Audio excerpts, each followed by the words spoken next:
Bienvenue dans le débat consacré au Sénégal. Macky Sall ne briguera pas un troisième mandat en février 2024. Le président l'a annoncé hier soir. Une décision mûrement réfléchie, a-t-il affirmé. Ousmane Sonko, son principal opposant, avait appelé à manifester. L'opposant, condamné à 2 ans de prison pour corruption de la jeunesse, s'était exprimé avant que Macky Sall ne prenne la parole. La France, mais aussi les États-Unis, saluent la décision du chef de l'État sénégalais. Une décision qui montre, selon Washington, l'exemple pour la région. Après des mois de tension avec l'opposition, la décision de Macky Sall va-t-elle permettre un apaisement? Qui pourrait lui succéder? Que va-t-il se passer du côté de l'opposition? À 7 mois de la présidentielle, la course a donc démarré. Quels sont les enjeux de ce scrutin? Voilà toutes les questions que nous allons poser à mes invités. J'ai le plaisir d'avoir à côté de moi Abdou Karim Fofana. Bonsoir. Bonsoir. Merci d'être avec nous, ministre du Commerce et porte-parole du gouvernement du Sénégal. En face de vous, Alioune Sall, bonsoir. Merci également de participer au débat. Coordinateur de PASTEF France et député de la diaspora. En face de vous, Francis Patindé. Bonsoir Francis, enseignant à Sciences Po Paris. Merci d'être là. Et puis nous avons en direct du Togo, à Lomé, Louis Magloire Kemayou. Bonsoir. Journaliste, président du Club de l'information africaine et directeur de New World Economy TV. Bonsoir Louis Magloire. Bonsoir. Macky Sall a donc clarifié sa position hier soir. Le chef de l'État du Sénégal ne se présente pas pour un troisième mandat. On va l'écouter. Ma décision, longuement et mûrement réfléchie, est de ne pas être candidat à la prochaine élection du 25 février 2024. Et on va maintenant écouter des réactions à Dakar de notre correspondant Eliman Ndao. La tension est retombée ce matin dans la capitale sénégalaise. La décision du président Macky Sall de ne pas briguer un troisième mandat est à la une de tous les journaux. Une décision accueillie positivement par Maguette. Il salue une posture républicaine du président. Il a eu à faire surtout son temps ici. Il a fait plus de 12 ans, ou bien c'est tout à fait normal qu'il cède la place aux autres. Et c'est ce qu'ils doivent venir travailler pour nous. Ils doivent faire mieux que Macky. Les violences qui ont fait suite à la condamnation de l'opposant Ousmane Sonko début juin sont dans tous les esprits. Cette mère de famille est soulagée. Le renoncement de Macky Sall à une troisième candidature contribuera pour elle à apaiser la situation politique. On connaît l'instabilité de ce pays. Le Sénégal, c'est un pays de teranga. On ne connaît pas les violences. Donc, si le président sort pour dire ce qu'il a dit hier, tout le Sénégal est satisfait. Pour d'autres, la décision du président Macky Sall n'est qu'un premier pas. Il reste à organiser des élections inclusives avant de quitter le pouvoir. Ousmane Sonko et les autres candidats devraient être autorisés à participer à l'élection. Il doit y avoir de la transparence dans le processus électoral. Nous en avons besoin pour maintenir la paix. La coalition présidentielle Benno Bokk Yakaar n'a pas encore annoncé le successeur du président Macky Sall à la tête de cette entité politique. Une décision attendue dans les prochaines semaines. Les Sénégalais sont appelés aux urnes pour élire leur futur président le 25 février 2024. Monsieur le ministre, alors votre réaction à cette décision, c'est vrai qu'on l'attendait, c'est la fin du suspense déjà. Oui, c'est la fin du suspense pour certaines personnes. Il y a eu beaucoup de supputations pendant des années. N'oubliez pas que le président Macky Sall a été réélu en avril 2019 et aussitôt, le débat sur un troisième mandat a été agité. Et dès le 31 décembre 2019, je me rappelle, lors de son échange traditionnel avec la presse, il avait répondu à cette question. Seriez-vous candidat à votre succession en 2024? Et il avait donné une réponse, ni oui ni non. Pourquoi? Et pourquoi? Pourquoi avoir attendu? Oui, parce que... Nous sommes à 7 mois maintenant. Parce que le président Macky Sall avait 2 choix. On est en face d'un professeur de sciences politiques ou d'un enseignant en sciences politiques. En Afrique et dans beaucoup de pays, lorsque vous déclarez que vous n'êtes pas candidat dès le début de votre mandat, vous connaissez le syndrome du canard boiteux. Donc vous êtes président sans le pouvoir et vous installez votre pays dans une campagne permanente, que ce soit vous-même, que ce soit dans votre camp, que les gens s'agitent et qu'il n'y ait pas l'exécution normale du mandat qui vous est confié. Donc ça, c'est la vraie raison.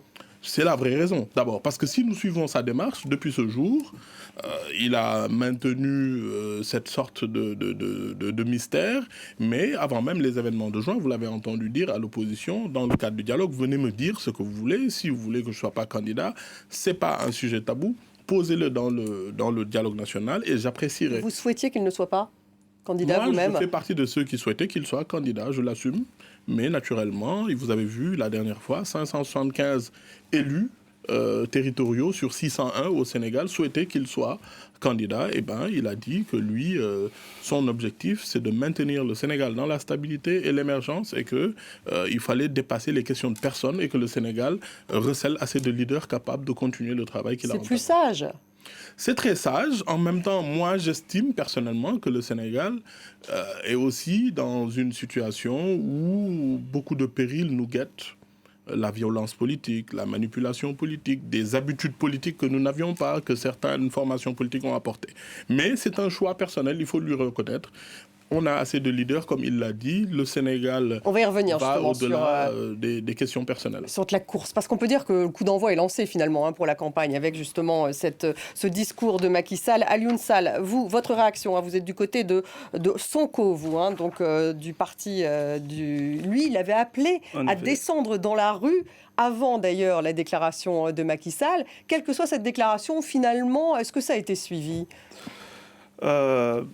Pas vraiment, enfin, c'est resté assez calme. Non, la déclaration de manière générale, il faut savoir il faut remettre les choses dans leur contexte. Parce que contrairement à ce que dit M. le ministre, cette question du troisième mandat, c'est quand même un non-événement. Cette déclaration, nous estimons que c'est un non-événement dans la mesure où cette question, elle est réglée définitivement par la Constitution du Sénégal à son article 27, qui dit clairement que nul ne peut faire plus de 2 mandats consécutifs.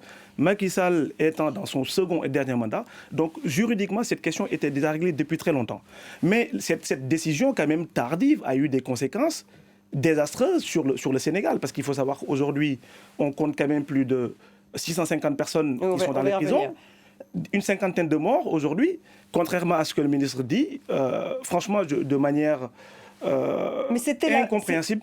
C'était la bonne décision. Bonne décision, oui. Pour moi, il a levé l'ambiguïté. C'est même pas une décision. Après, il aurait pu ne pas le dire. Mais encore une fois, juridiquement, cette question-là, elle est réglée. N'eût été cette exigence, encore une fois, constitutionnelle, éthique et morale, auquel le président ne pouvait pas se soustraire, au risque de faire sombrer ce pays-là dans un chaos. Exigence éthique et morale, Francis Patindé.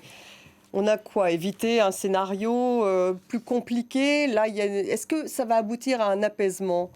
Je pense qu'en faisant connaître sa décision, le président Macky Sall a désamorcé une première bombe. Ce n'est qu'une première bombe. Première bombe, vous dites carrément. C'est ça. Et parce qu'il y en a une autre auquel tout le monde s'attend. Donc la première bombe, c'est de dire, voilà, je renonce. Je trouve que c'est quand même une déclaration assez forte et qui parle non seulement pour le Sénégal, mais qui parle pour l'ensemble de l'Afrique francophone, donc au-delà de l'Afrique de l'Ouest, l'Afrique centrale. Donc c'est assez intéressant. Il a placé sa décision sous le sceau de la décision personnelle et également non pas une contrainte constitutionnelle, non pas sous la pression occidentale, parce qu'il y a quand même eu beaucoup d'interventions des présidents ou des anciens présidents étrangers qui sont intervenus pour lui parler. Donc c'est une décision d'un homme qui aurait mûrement réfléchi et qui a... Parce que l'élection présidentielle, après tout, c'est une rencontre entre un homme et son peuple. Il aurait pu se représenter ou pas constitutionnellement, parce qu'il y avait un débat sur cette question. C'est un débat de juristes, ça. Et moi, je pense, à titre personnel, que le président Macky Sall devait faire 2 mandats.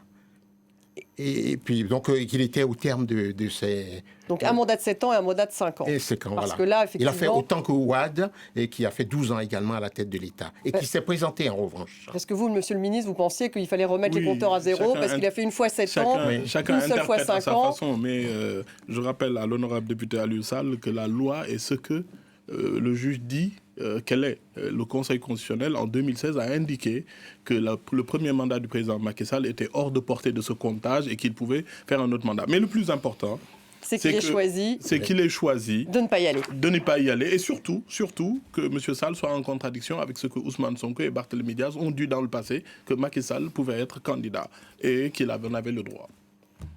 Vous êtes en contradiction avec ça ? Non, pas du tout. Enfin, les vidéos existent. C'est que le ministre dit, encore une fois, cette question-là, elle est réglée définitivement par la Constitution. Ce qu'il y a lieu de dire dans cette affaire-là, c'est qu'aujourd'hui, cette déclaration que Macky Sall a faite de manière tardive, rien ne l'empêchait de le faire auparavant dans la mesure où elle est réglée définitivement par la Constitution. Donc je ne sais pas pourquoi mettre le Sénégal dans une tension telle que, aujourd'hui, il nous a valu encore une fois un bilan macabre. C'est ce que tous les Sénégalais déplorent aujourd'hui. On ne peut pas se permettre dans un pays, parce que je rappelle quand même que le président Macky Sall, pour arriver au pouvoir, en 2011, il y avait aussi cette question du troisième mandat qui a été posée et qui a valu aux Sénégalais 11 morts. C'est même Macky Sall qui était dans la rue pour défendre cette tentative illégale de son prédécesseur. Ouad. Donc on ne comprend pas pourquoi ce scénario qu'il veut remettre sur la scène alors qu'il sait définitivement que c'est interdit. C'est pour ça quand il dit dans son allocution que c'est sa décision, je suis désolé, mais c'est pas le cas. Louis-Magloire Kemayou, quel est l'impact justement dans l'ensemble de l'Afrique de l'Ouest ? Francis Patindé en disait un mot. En Afrique de l'Ouest, quand même, en ce moment, il y a un contexte de junte dans un certain nombre de pays, je pense au Mali. Est-ce que c'était important ? Est-ce que c'est un signe de démocratie au Sénégal ? Quel est l'impact ? Moi, je crois que tout d'abord, le Sénégal a eu une vie démocratique que beaucoup de pays lui envient, qu'il s'agisse de l'Afrique francophone ou de l'Afrique tout court. Il y a beaucoup de pays africains qui envient au Sénégal cette capacité qu'il y a eu de maintenir le débat démocratique de façon discontinue depuis la période de la décolonisation jusqu'à aujourd'hui. Mais de l'autre côté, je crois que si la question avait été réglée constitutionnellement, elle ne se poserait plus avec autant d'acuité et en causant autant de dégâts que nous en avons vus. Donc c'est le signe que dans la Constitution, chacun interprète cela du point de vue qui est le sien. Et le point de vue des personnes qui soutenaient Macky Sall, c'était qu'il devait y aller. D'autres estimaient que la Constitution avait réglé la question, mais ça se voit que ce n'est pas le cas.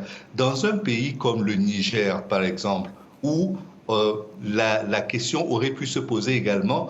Le président nigérien sortant, Mahamadou Issoufou, a réglé la question très tôt. Non seulement il ne s'est pas présenté, et il l'a dit très vite, mais il a également soutenu celui qui est devenu le président actuel, et tout s'est passé convenablement. C'est vrai qu'on est dans une autre tendance et qu'en Côte d'Ivoire, à côté, il y a eu un mauvais exemple, celui du président Alassane Ouattara. Il y a eu l'exemple de la Guinée également, qui n'a pas été très bien perçu. Un coup d'État est venu régler peu ou prou le problème, mais il y a une vraie vitalité aujourd'hui démocratique au Sénégal qui fait que malgré la volonté des présidents, et on l'avait déjà vu sous Abdoulaye Wade en 2012, malgré la volonté des candidats de se présenter, la sanction du peuple, qui reste le seul détenteur du pouvoir, reste suffisamment forte pour décourager les velléités de présentation pour un troisième mandat. Macky Sall a désamorcé une bombe. Je participe tout à fait à cette conclusion. Ce que vient de dire Francis Patindé. Oui, je participe tout à fait à cette conclusion et je pense qu'au-delà de désamorcer, il faudrait que l'on règle véritablement la question de l'homme providentiel, parce que si l'on considère qu'il y a un homme providentiel et qu'il doit à tout prix se présenter pour que le pays se porte bien, on a encore un très grand problème du point de vue de la vie politique, de la vie du parti et de sa capacité à générer des cadres qui pourront diriger le pays dans la durée. Alors, monsieur le ministre, justement, qui pour lui succéder ? Est-ce qu'il a un dauphin, Macky Sall. Il y a le Premier ministre, Amadou Ba, il y a le ministre de la Culture aussi, Aline Ndiaye. Est-ce qu'il va y avoir quoi, une sorte de primaire au sein du parti? Comment ça va se passer? Non, vous savez, il n'y a pas de dauphin. Le Sénégal a une tradition démocratique et on a une grande coalition qui s'appelle Benno Bokk Yakaar, qui depuis la coalition qui a la plus grande longévité de l'histoire du Sénégal. Alors elle n'est pas fragilisée aujourd'hui, cette coalition, non, avec le retrait de Macky Sall? Non, pas du tout, parce que vous l'avez vu, la vitalité d'une coalition, c'est un chef d'État, chef de parti, mais c'est aussi ses élus. C'est aussi ses élus, vous l'avez vu la dernière fois, 575 élus, quand même maires des exécutifs locaux qui s'expriment au nom des Sénégalais, des territoires, pas seulement ceux qui sont dans les télés comme nous. Donc la réalité, c'est qu'on a un parti vivant, avec beaucoup de formations politiques et beaucoup de possibilités. Donc qui va décider de celui qui va porter les couleurs de cette coalition? Je ne peux pas avoir la prétention d'en parler, mais ça va faire l'objet de discussions. Le président Macky Sall, vous l'avez vu, rien que pour régler cette question de candidature et ces questions de candidature en général à appeler au dialogue national, Benno Bokk Yakaar fera son dialogue pour sortir un candidat qui pourra nous permettre d'aller vers ces prochaines échéances. Pas d'indice ce soir. Malheureusement pour vous. Malheureusement pour moi. Malheureusement pour les Sénégalais qui nous regardent. Alioune Sall, Ousmane Sonko. Alors, pour expliquer, il est condamné dans une affaire de meurtre. Il va falloir qu'il solde cet épisode judiciaire. Est-ce qu'il est inéligible ou pas? Au moment où je vous parle, il n'y a rien qui empêche l'éligibilité de Ousmane Sonko. Mais après, pour revenir juste avant de répondre à votre question, sur le fait quand même que l'objectif derrière ce renoncement, il y a un objectif bien caché du président Macky Sall, qui est quand même cette tentative d'isolement de Ousmane Sonko, qui est aujourd'hui plébiscité par une très bonne partie, une large majorité de la jeunesse sénégalaise, à travers un dialogue qu'on peut même qualifier de deal, pour essayer de réhabiliter certains qui étaient hors course et isoler Ousmane Sonko, comme il l'a fait, ces tentatives de musulmans depuis lors. Mais aujourd'hui, ce qu'il faut savoir, ce qui a lieu de noter, c'est que Ousmane Sonko a été condamné pour des faits pour lesquels il n'était pas poursuivi. Donc de l'histoire mondiale, même si je puis dire, personne ne peut être condamné pour lesquels il n'est pas poursuivi. C'est-à-dire, il y a eu quand même une affaire de mort, il a été condamné donc à 2 ans de prison, me semble-t-il. Ousmane Sonko a été poursuivi pour des faits de viol et menaces de mort. C'est ça. D'accord? Auquel il a été acquitté.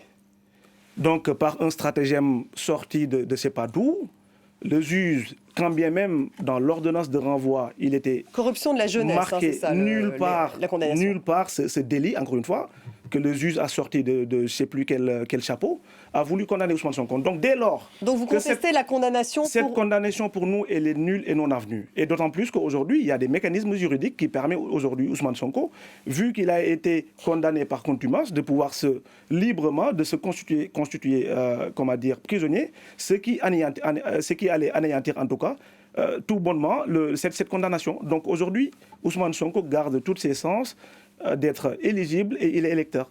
Et il a aussi une autre procédure. Il y a aussi une procédure où il a écopé de 2 mois de prison avec sursis pour diffamation à l'encontre d'un ministre. Donc ça, c'est encore une autre procédure. Oui, mais chère madame, dans le monde entier, où est-ce que vous avez vu quelqu'un perdre ses droits physiques parce qu'il a été condamné pour une supposée diffamation? Ça n'existe nulle part. Alors, encore une fois, tout ça, c'est des stratagèmes du président Macky Sall pour écarter son opposant le plus farouche et pour qui la jeunesse sénégalaise plébiscite en grande majorité, et le peuple sénégalais ne se laissera pas faire, tout simplement. Francis Patine, que dit la loi au final? Qu'est-ce qui va se passer là? Moi, je pense que vous êtes un peu l'arbitre de... Le président Macky Sall se trouve devant un dilemme. Et ça, c'est la seconde bombe qu'il faudra désamorcer. S'il ne fait pas arrêter Ousmane Sonko, donc qui a été... Il est toujours chez lui, donc il est assigné à résidence, on peut dire. Il est reclus chez lui. Reclus chez lui à Dakar. Il est séquestré. Non, voilà, c'est une question de vocabulaire. Okay. Donc là, s'il ne fait pas appliquer les décisions des tribunaux, des cours et tribunaux, et ça pourrait créer un précédent grave. Mais s'il va arrêter, s'il procède à l'arrestation effective de Sonko, la rue pourrait parler. Parce que Ousmane Sonko, qu'on l'aime, qu'on l'aime pas, est extrêmement populaire. Est-ce que c'est à la rue de parler dans ce cas-là? Normalement, non. Il y a 2 opposants illustres, 2 grandes figures de la vie politique sénégalaise qui ont goûté à la prison sous Macky Sall. Il y a eu Karim Wade, donc le fils de son père, et puis il y a eu également l'ancien maire de Dakar, Khalifa Sall. Khalifa Sall. Oui. Donc qu'est-ce que ça signifie, Francis Patindé ? Enfin, qu'est-ce qui va se passer là ? Je vais vous faire réagir aussi, Louis Magloire Kemayou.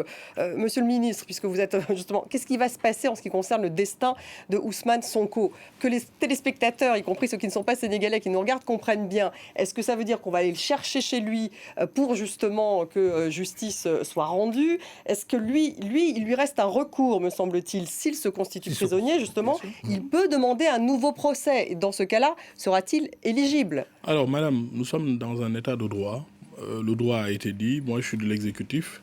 Je ne peux pas commenter les décisions de justice. Ce n'est pas mon rôle. Cependant, nous sommes dans un état de droit. Au Sénégal, on n'a jamais envoyé devant la justice une personne sans aucun indice ou sans aucune accusation. Ousmane Sonko a été le seul homme politique sénégalais à avoir maille avec la justice et que ça ne soit pas une affaire où c'est l'État qui dépose plainte. Ce sont des personnes. Vous avez parlé de diffamation. Il y a eu une procédure, une très longue procédure, avec des renvois. Vous avez parlé d'autres types de délits ou de crimes. La réalité, c'est que notre État fonctionne. Et Ousmane Sonko, plusieurs fois, a intimidé les magistrats, a dit qu'il n'y aurait pas de procès. Finalement, il y a eu procès. Il y a eu décision de justice, une décision que certaines personnes jugent même très généreuse, mais malgré tout, c'est la décision de justice. Est-ce que ça le rend inéligible ? C'est pas à moi de le dire, madame. C'est à la justice de le dire, c'est aux avocats de le dire. Moi, je suis l'exécutif. Ce que je sais, c'est que l'État, l'exécutif, exécutera toutes les décisions de justice. C'est pas parce qu'on est homme politique qu'on a un privilège de juridiction ou un privilège dans le cadre de la mise en œuvre des décisions de justice. Alioune Sall, est-ce qu'il va aller au bout du processus judiciaire ? Bien sûr, de toute façon, malheureusement, c'est ça le problème du Sénégal. Enfin, monsieur le ministre dit clairement qu'il ne va pas s'immiscer dans les affaires de la justice, alors que son collègue ministre de la Justice n'arrête pas de le faire en intimant même l'ordre aux juges de pouvoir exécuter des décisions qui sont illégales. Non, vous avez vu, c'est ça qu'on a ici au Sénégal. Même hier, il a sorti un communiqué. Un ministre de la République, encore une fois, qui plus est ministre de la Justice, ne peuvent pas se permettre, dans un pays de droit, dans un pays normal, de s'insérer dans les affaires de la justice. Comment il s'est inséré ? Elle est où la séparation des pouvoirs ? Oui, mais aujourd'hui, il faut savoir... faire un communiqué pour expliquer. Attendez, le ministre de la Justice... il est rentré dans les détails du dossier alors qu'il n'y a pas droit. Le problème qui se pose au Sénégal aujourd'hui, on a une justice qui est instrumentalisée. Qu'est-ce qui explique aujourd'hui que Ousmane il y a quelques semaines, vous félicitiez Ousmane Sonko soit séquestré. C'est une mesure de police administrative, ça n'a rien à voir. Ça n'a aucune décision de justice, ni de procédure administrative. Aujourd'hui, monsieur le ministre a beau faire 5000 km en essayant ici de venir défendre l'indéfendable, ça c'est pas possible. Il vous répond. Il fait de la com. Il fait de la com. Alors qu'aujourd'hui, on est dans une posture, encore une fois, je vous ai des exemples, il y en a à foison, mais je vous donne juste l'exemple sur le fait que Ousmane Sonko est séquestré, sa famille n'est pas libre de ses déplacements, alors que la Constitution lui permet, parce que Monsieur le ministre de la Justice répond aux desiderata du président, tout simplement. Monsieur le ministre vous répond. Oui, naturellement. Et on va avancer ensuite. Ousmane Sonko a commis des infractions. Toutes ces marches n'ont pas été autorisées. Toutes ces marches se sont soldées par des morts. Ousmane Sonko a appelé à l'insurrection. Ce sont des infractions. Ouvrez le code pénal sénégalais. Le code pénal, c'est pas vous, c'est pas moi. C'est des générations de Sénégalais qui se sont entendus devant une Assemblée nationale et qui ont voté des lois. Si vous voulez être maintenant un parti politique qui ne respecte pas les lois, qui ne respecte pas nos codes, qui ne respecte pas les règles de démocratie, vous êtes libre et de toutes les façons, les Sénégalais le constatent. Mais la réalité, c'est qu'un homme politique qui appelle les gens à donner leur vie pour s'extirper de justice, c'est la première fois qu'on le voit dans l'histoire du Sénégal. Et si vous dites un bilan macabre, c'est le bilan d'Ousmane Sonko. Et c'est le bilan de votre parti, mais ce n'est pas le bilan du président Macky Sall. Francis Patindé, s'il vous plaît, juste les faits que j'ai pu lire. 16 morts au total depuis ces mois de tension au Sénégal. 24 selon Amnesty International. Ça, c'est le triste bilan. Qu'est-ce qui va se passer selon vous, Francis ? Qu'est-ce qui peut se passer ? Sur le nombre de candidats, sur effectivement l'éligibilité ou pas d'Ousmane Sonko. De toute façon, on aura une flopée de candidatures, de candidats à la présidentielle. Alors, Ousmane Sonko, j'ai du mal à croire comment cela va se passer pour qu'il puisse se présenter, parce que l'élection est dans 7 mois. C'est le 25 février qui va venir. Et donc, il y a plein de candidats. Pas seulement, je suis d'accord avec le ministre, que il n'est pas question de dauphinat, puisque c'est une république, le Sénégal, et il y aura des candidats dans la famille présidentielle. Et il y en a, vous avez cité quelques-uns, le Premier ministre, le ministre de l'Agriculture, le ministre de l'Intérieur. Et vous, ça ne vous intéresse pas, en fait, monsieur le ministre, d'être candidat? Non. J'ai encore beaucoup de choses à faire. Bon, d'accord. Mais juste ajouter que de l'autre côté, du côté de l'opposition, il y a plein de candidats. Il y a donc Khalifa Sall, il y a Karim Wade éventuellement, Laissez-le terminer, Francis. S'il lève l'hypothèque de l'histoire de révision de son procès, il y a l'ancien Premier ministre Idrissa Seck, il y a Aminata Touré, ancienne Premier ministre. Donc là, vous parlez de 4 candidats de l'opposition. Juste un point pour que les téléspectateurs comprennent bien. Oui. Karim Wade et Khalifa Sall ont tous les deux été condamnés. Ils ont été graciés. Oui. Donc, ils devraient rester éligibles. Mais ce n'est pas non plus complètement terminé. Non, parce qu'ils ont été remis en selle lors du dialogue national. Donc, je pense que leur situation va s'arranger. Je vais vous dire quand même une chose. Paradoxalement, ça arrange une bonne partie de l'opposition que Ousmane Sonko ne puisse pas se présenter. Voilà. Ce que j'expliquais tout à l'heure, il confirme la thèse selon laquelle ce dialogue deal, encore une fois... Ce dialogue donc, entre Macky Sall et l'ensemble des partis. Madame, on ne peut même pas l'appeler le dialogue dans la mesure où la grande frange des partis de l'opposition n'ont pas assisté à ce dialogue. Aujourd'hui, encore une fois, Macky Sall est dans une velléité d'isoler Ousmane Sonko en l'empêchant d'être candidat. Alors, une fois, aujourd'hui, il n'y a aucune décision de justice, au moment où je vous parle, qui empêche Ousmane Sonko d'être candidat. Ça, j'insiste vraiment là-dessus pour que ça soit clair. Parce qu'on a tendance à vouloir, vu qu'aujourd'hui, il y a des décisions de justice, d'un processus en cours qui empêche Ousmane Sonko. Mais je le dis encore une fois et je le répète clairement, au moment où je vous parle, Ousmane Sonko est éligible, Ousmane Sonko est candidat et il sera le candidat de PASTEF en 2024. C'est vous qui le dites. Louis Magloire, Kemayou, votre réaction peut-être? Je crois qu'il ne faut pas très vite évacuer ce qu'a été ce dialogue national au Sénégal, parce que l'idée, quelque part, c'est que si le président Macky Sall accepte que les gens lui fassent des propositions, notamment concernant les condamnés politiques qui n'avaient plus leurs droits et ne pouvaient donc plus être candidats, il ne doit pas faire d'exception. S'il a pu en gracier quelques-uns, il devrait les gracier tous. Sinon, cela ressemblera à un ciblage où on s'acharne contre un candidat et ce ne serait pas un bon signe. Donc ça veut dire gracier Ousmane Sonko aussi comme... Je pense qu'il devrait le faire parce que c'était le sens de ce dialogue national.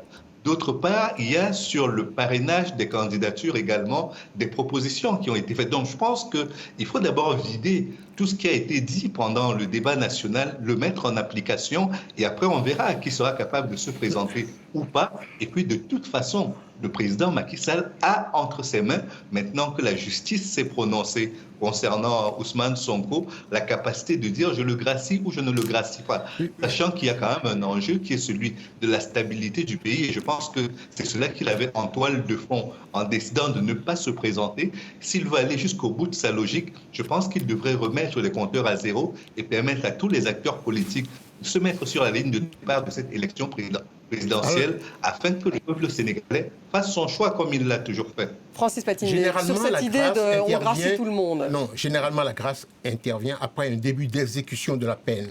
Vous voyez, ça c'est classique, c'est connu. Et deuxième chose, il ne faut pas oublier que Karim Wade a fait quand même 3 ans sur les 6 ans. Il a été condamné à 6 années de prison. Il en a fait 3. Khalifa Sall après la prison. Moi, je serais pour que et on laisse la liberté pleine à tout le monde de se présenter, y compris à Ousmane Sonko, qui est un homme populaire. Mais j'ai des doutes sur la faisabilité de la chose. Allez-y, oui, monsieur le ministre. Je voulais d'abord revenir un peu sur les propos de l'honorable député Aliou Sall. Rappeler d'abord un fait, il faut le saluer, Macky Sall sera le premier président sénégalais à organiser des élections pour sa succession sans y participer. C'est un fait historique, il faut le rappeler. Deuxième chose... C'est le premier au Sénégal. Oui, le premier. L'autre chose, le Sénégal a un mécanisme de décrispation de l'espace politique. C'est le dialogue national. On a eu des tensions ces dernières années. Le président de la République a appelé toutes les forces vives de la nation. Et il y a des acteurs politiques qui se sont exclus de ce processus. parce qu'ils ne se sentaient pas républicains, parce qu'ils ne se sentaient pas dans ce moule sénégalais donc pour qui les est nommer, la fierté Ousmane Sonko, PASTEF et d'autres, le F24, ce genre de choses. La majorité. La majorité. Malheureusement, vous ne l'êtes même pas à l'Assemblée nationale. Mais ce qu'on doit retenir, c'est que les Sénégalais républicains ont été au dialogue national, ont proposé à ce que le président de la République ne soit pas candidat. Ils ont proposé qu'un certain nombre de candidats puissent avoir cet élargissement qui permet une élection présidentielle inclusive. Après, une élection transparente, une élection, ça, je pense que ce n'est pas une leçon qu'on donne au Sénégal. Le pouvoir, nous avons perdu la capitale depuis 2014, nous n'arrivons pas à la gagner. Les élections législatives, notre majorité s'est réduite. Donc, on ne peut pas nous faire de leçons électorales. Aujourd'hui, le Sénégal avance bien du point de vue économique, mais du point de vue électoral et démocratique, malgré ses difficultés et ses soubresauts, c'est une démocratie qui tient la route, comme d'autres démocraties. Donc ces 7 mois vont être, monsieur le ministre, fondamentaux, il faut le dire. Ils vont être naturellement. Mais il faut admettre que c'est un pas en avant. Le Sénégal vient de passer une nouvelle étape. On a eu des alternances. Ce renoncement de Macky Sall. On a eu des alternances, mais pour la première fois, un chef d'État qui organise des élections sans ne pas y participer. Alioune Sall, vous réagissez une question. Pourquoi est-ce que Ousmane Sonko et son parti a-t-il refusé de participer à ce dialogue? Parce que ce dialogue n'est pas sincère, madame, encore une fois. Vous ne pouvez pas en décider. Laissez-le terminer, monsieur le ministre, vous avez la parole. Depuis que le président Macky Sall est là, en 2012, il y a 3 dialogues qui ont été organisés. Toutes les exigences formulées par l'opposition... D'autres opposants y ont participé. Mais toute l'opposition... Je suis désolé, exigences que l'opposition je ne peux pas laisser cela formulées n'ont jamais été respectées. En 2021. Ce que j'ai dit, c'est factuel et c'est vérifiable. Il y a 3 dialogues depuis 2012. Et ces 3 dialogues, l'opposition, à chaque fois, est venue avec des recommandations qui sont finies à la poubelle. C'est ça la réalité. Je suis désolé. C'est pour ça qu'on s'est dit, si on nous appelle à un dialogue, il faut qu'on ait des termes de référence clairs, parce qu'un dialogue, ça se fait entre 2 personnes, pas le président qui vient avec ses décisions, etc., pour l'imposer à l'opposition. Ça, on ne l'acceptera jamais. Par contre, il y a juste un petit rectificatif que je voudrais apporter par rapport à la candidature de Sonko, parce que monsieur a dit quelque chose de très important. Le cas de Karim Wade et le cas de Khalifa Sall et le cas de Ousmane Sonko ne sont pas pareils. Les uns et les autres ont été condamnés pour des faits de détournement de fonds. Donc ça n'a rien à voir. Encore une fois, ce dialogue-là, je le dis et je le répète, a été mis sur pied pour isoler Ousmane Sonko, et aujourd'hui, voilà le résultat, parce qu'il existe aujourd'hui des mécanismes, notamment l'article L29 et L30, qu'il suffit juste de modifier pour que tout le monde soit candidat. Ce que je dis des tantôt, nul. On ne peut pas se permettre, encore une fois, pour des faits supposés de diffamation, exclure quelqu'un d'être candidat de la République. C'est pas sérieux. Monsieur le ministre, vous répond. Non, mais je pense que mon ami Aliou Sall fait beaucoup de confusion. Et je vois même le professeur sourire. Et après, on va avancer. Ce n'est pas le cas, ce que vous venez de dire. Il ne suffit pas. D'ailleurs, le président de la République a annoncé que dès cette semaine, un projet de loi sera devant l'Assemblée nationale pour modifier la Constitution et sur beaucoup de sujets. Mais quel est le rapport avec... Ce qu'il faut noter, non, mais dans cette volonté de décrispation, ceux qui ont été au dialogue ont posé des problèmes, ont posé des demandes et on les a réglés. Madame, je voudrais rappeler une chose. Le Sénégal, depuis 1990, a une tradition de dialogue politique qui permet de faire évoluer le code électoral. Comment ça se passe? La majorité, malgré sa majorité, écoute les forces vives de la nation, la société civile et l'opposition. Et l'opposition souvent vient avec des propositions et dit nous souhaitons que dans le jeu politique, que ça se fasse comme ça, qu'il y ait par exemple une commission autonome, qu'il y ait ceci, qu'il y ait... Je vous donne un exemple.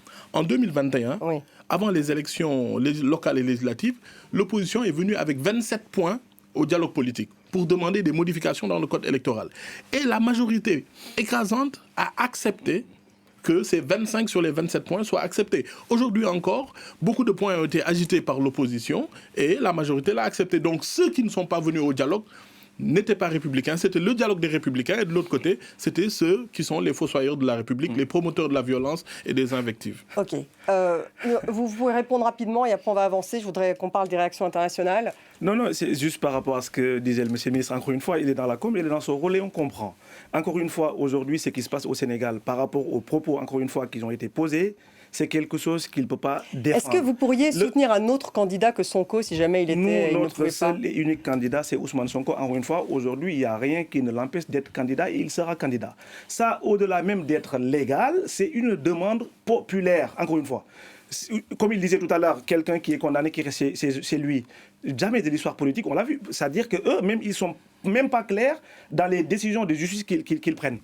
Juste par rapport à ce qu'ils faisaient, à quoi ils faisaient allusion par rapport à l'article 58, qu'ils vont nous présenter à l'Assemblée nationale bientôt avec leur majorité mécanique pour isoler encore une fois Ousmane Sonko, parce que cet article-là, encore une fois, c'est juste pour gracier, d'accord, des personnes qui seraient victimes de faits délictuels. Encore une fois, cela traduit donc ça viserait ce que Ousmane Sonko disait avant ce dialogue-là, Karim Ouad et tentant Khalifa Sall à l'éliminer et à l'isoler, tout simplement. En réalité, on va avancer, excusez-moi. Je voudrais qu'on parle des réactions internationales. C'est intéressant aussi de voir le Sénégal du côté des internationaux, du côté de la France, des États-Unis. Les États-Unis qui ont salué donc cette décision de Macky Sall. L'annonce claire du président Sall donne l'exemple pour la région, à l'inverse de ceux qui cherchent à éroder le respect des principes démocratiques dans les limites des mandats. Ça, c'est une déclaration, vous la voyez s'afficher, d'Anthony Blinken, le chef de la diplomatie américaine. La France a bien sûr aussi salué cette décision de Macky Sall. Mais là, on a bien vu, Louis Magloire Kemayou, je voulais vous faire réagir, que le chef de la diplomatie américaine parle justement de respect des principes démocratiques, contrairement à d'autres. Alors, je ne dis pas à qui il fait référence, où effectivement, cette démocratie n'est pas aussi évidente. Oui, on pourrait dire qu'il s'adresse au président Alassane Ouattara de Côte d'Ivoire, puisque c'est le cas que nous avons sous les yeux en termes de candidat qui a fait son temps et qui a eu un mandat de trop.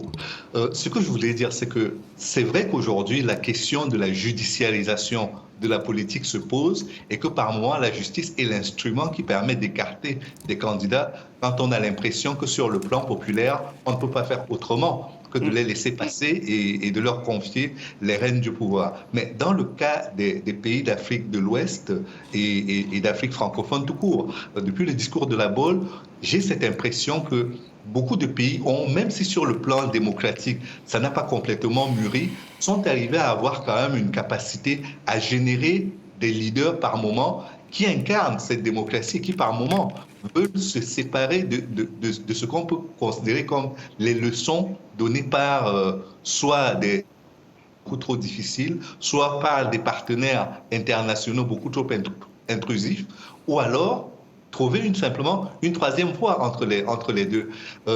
Quand vous prenez le cas, encore une fois, du Niger, il n'y a pas eu besoin de pression populaire. J'ai même entendu un moment le président Issoufou qui avait fait arrêter des personnes qui manifestaient pour lui demander de se présenter une troisième fois. Et il a refusé de le faire. Donc ça, c'est un vrai exemple. Maintenant, dans le cas du Sénégal, j'espère que cela permettra aux uns et aux autres de constater que quand la volonté populaire est assez forte, il n'y a rien qui peut y résister. Et une fois qu'on a franchi ce cap-là, il faut juste poursuivre la route normale de la démocratisation du pays, de la consolidation du processus démocratique, parce que la démocratie, qu'on le veuille ou pas, que l'on soit au nord ou dans les pays africains, ce n'est jamais quelque chose d'acquis. Il faut se battre pour préserver l'édifice démocratique. Et les Sénégalais nous ont montré que quand un peuple est suffisamment engagé dans la défense de sa démocratie, il obtient généralement gain de cause. Francis Patindé, vous pouvez réagir là-dessus, sur justement la démocratie et le fait que effectivement Ousmane Sonko soit populaire. D'abord, est-ce qu'il va mobiliser autant Ousmane Sonko maintenant que Macky Sall n'est plus dans la course? Moi, je n'en doute pas. Parce qu'il est présent, c'est un activiste, il est présent sur les réseaux sociaux, il a du monde qui le suit, il a des équipes qui sont hyper organisées, et contrairement à ce qu'on croit, on croit qu'il est seul, en fait il a des équipes sur le terrain, dans la diaspora, donc ça c'est assez intéressant. Ce que je voulais dire également, c'est que le débat sur le troisième mandat sert dans certaines régions d'Afrique francophone à cacher des situations qui sont pires. En Afrique centrale, il y a beaucoup de pays, en Afrique centrale francophone, qui ont des mandats illimités, des mandats de 7 ans illimités, donc ad vitam aeternam. Il y a, par exemple, au Congo-Brazzaville, c'est un mandat de 5 ans renouvelable 2 fois.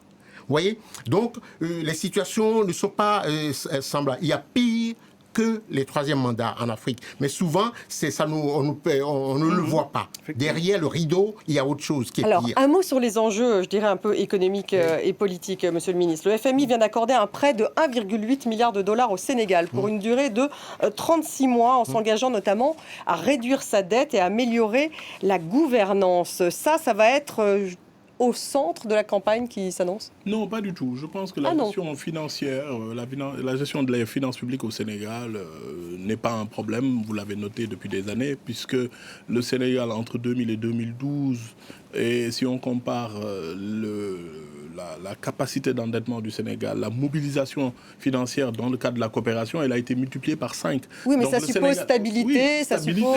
c'est ça. Oui, je suis tout à fait d'accord. Mais ce n'est pas un sujet, puisque le Sénégal est l'un des pays les plus crédibles sur la scène internationale. C'est l'un des rares pays qui a accès au marché de financement international, au marché privé. Donc ça, ce n'est pas un débat. Mais ce que je voulais dire, pour revenir sur ce sujet, la limitation des mandats n'est pas une panacée. Nous sommes en France, en Allemagne, il n'y a pas de limitation de mandat. C'est un modèle. France, hein. Oui, mais la France n'est pas le seul modèle. Donc ce que je veux dire par là, c'est qu'on ne peut pas dire dans certains pays il faut une limitation, dans d'autres il faut une monarchie, dans d'autres il faut une république.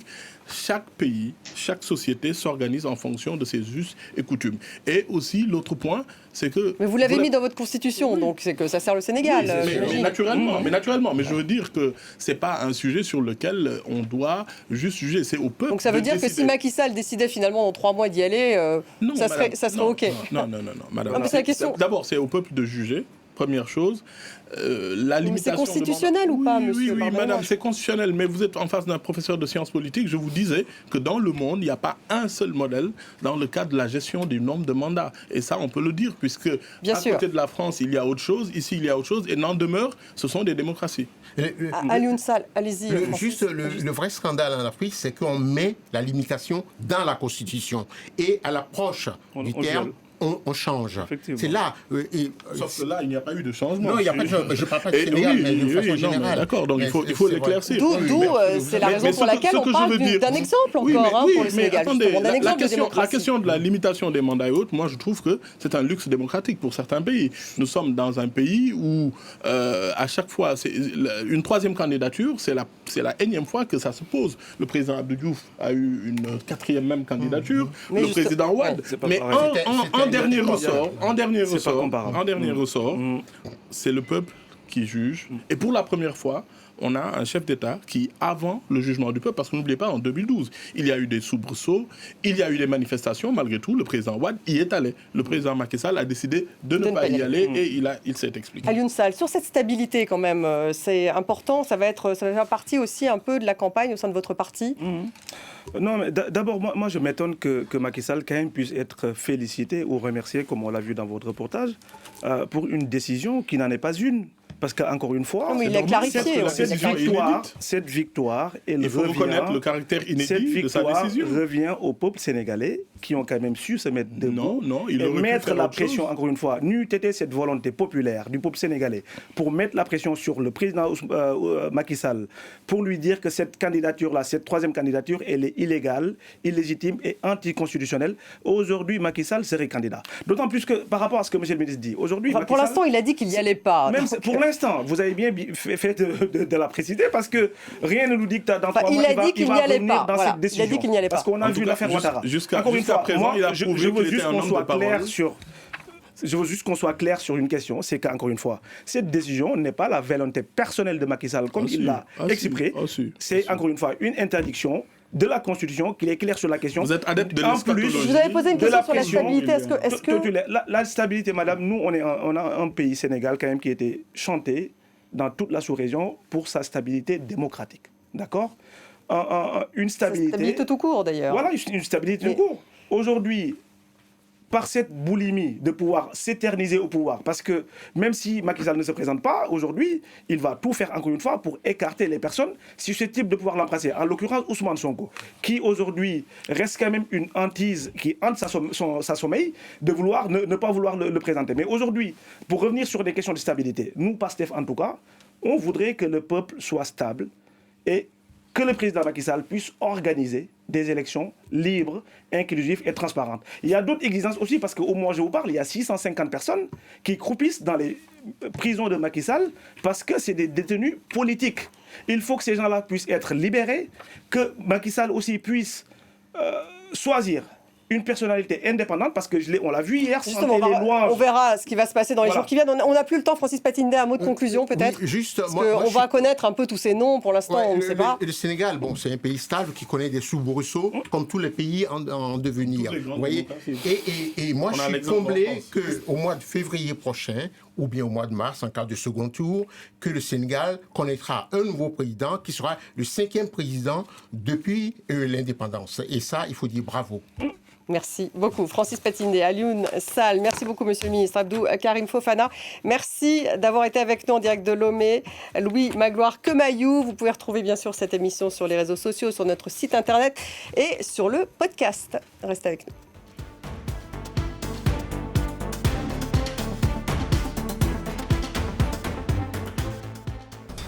L'actualité du